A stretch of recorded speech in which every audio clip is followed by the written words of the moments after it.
Well, you might have thought we've finished with Isaiah 54, but no, we haven't. We've done about, I don't know, maybe 4 or 5 videos looking at 2 or 3 verses at a time. What we're going to do now is look at the whole chapter, just to see the progression. In studying the Bible, it's good to look at individual verses or wee sections. It's also good to look at a chapter as a whole, to look at a book as a whole, to get the overall context of where things are going, and to look at the Bible as a whole, as though there are about 40 different human authors of the Bible. There is one God who has inspired all of it. So let's have it. We're going to have a skim through Isaiah 54, just to see where it's going. And I've entitled this From Desolation to Salvation. So here we go.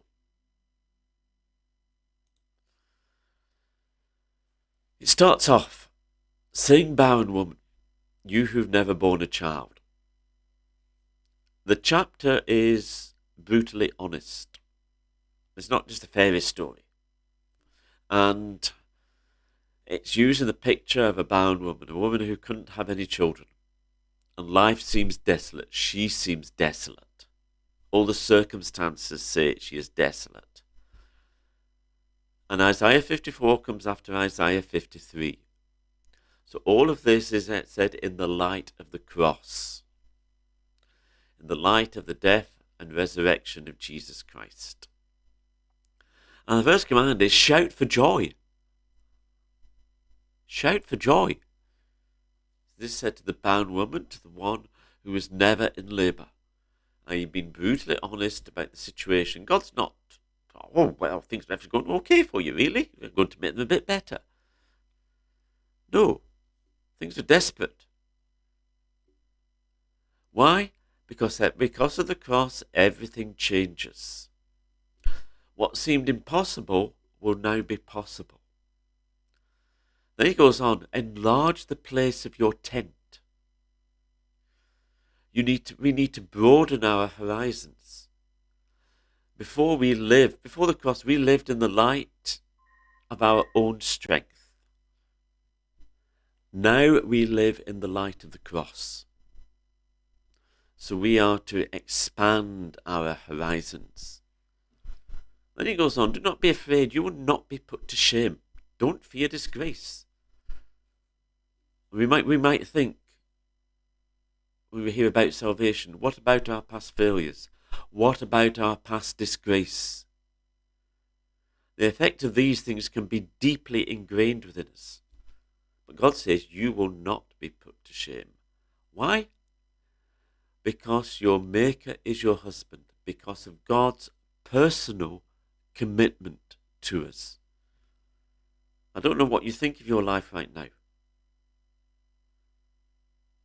but we need to remind ourselves that God is personally committed to you. He is personally committed to me in a far deeper way than we ever imagine. What about our sinfulness? Again, God doesn't overlook this. He doesn't pretend whatever we've done or whatever we were has never happened. He says, once, for a brief moment, I abandoned you. In a surge of anger, I hid my face from you. But with everlasting kindness, I will have compassion on you.